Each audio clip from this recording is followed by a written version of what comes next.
La Haute Cour sud-africaine a rejeté mardi 3 juin 2025 les demandes de l'ancien président Jacob Zuma et du groupe Thales visant à faire annuler les poursuites pour corruption et racket liées au contrat d'armement de 1999. La société Thales faisait valoir l'absence de deux témoins clés, Pierre Moïnotte et Alain Tétard, tous deux décédés. Toutefois, le juge Kosinati Chili a estimé que leur indisponibilité ne portait pas atteinte à l'équité du procès. Aucun préjudice irréparable n'ayant été prouvé, les recours ont été écartés.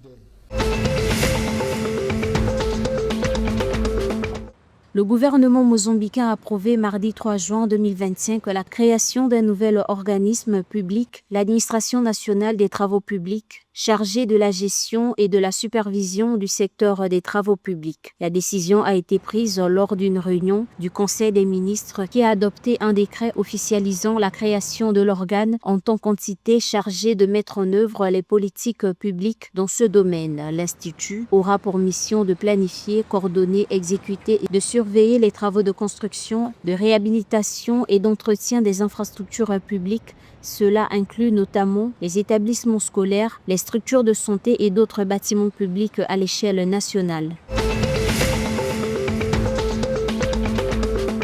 En Namibie, Namport a enregistré une hausse de 4,8% du volume de fret pour l'exercice clos le 31 mars 2025, atteignant un record de 8,42 millions de tonnes traitées au port de Walvis Bay et de Luderijs contre 8 millions de tonnes l'année précédente. Cette croissance est attribuée à la diversification du fret, à l'amélioration des infrastructures et à des partenariats stratégiques selon le directeur commercial Elias Moinho. Elle reflète également la vision stratégique de l'entreprise qui a su capter du trafic au détriment des ports concurrents de la région. Le secteur minier a fortement contribué à cette performance avec une hausse des exportations de concentrés de cuivre, zinc et uranium.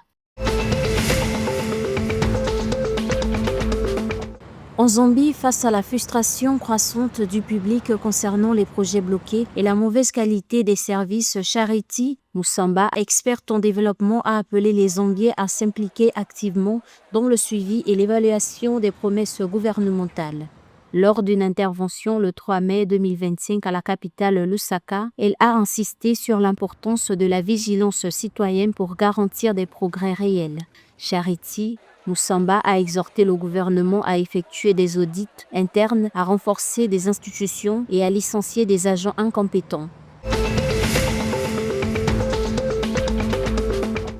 Le Zimbabwe entre dans une phase inédite alors que son équipe nationale de football, les Warriors, mène deux campagnes internationales simultanées. Une équipe senior affronte le Burkina Faso et le Niger lors de matchs amicaux au Maroc en préparation à la CAN 2025 et des éliminatoires de la Coupe du Monde. En parallèle, une équipe jeune participe à la Coupe COSAFA 2025 en débutant le tournoi face à l'île Maurice. L'entraîneur Michael Nice affirme que cette double mobilisation vise à préparer l'avenir et à évaluer un large éventail de joueurs. L'équipe jeune sert aussi de base pour les éliminatoires des Jeux olympiques 2028.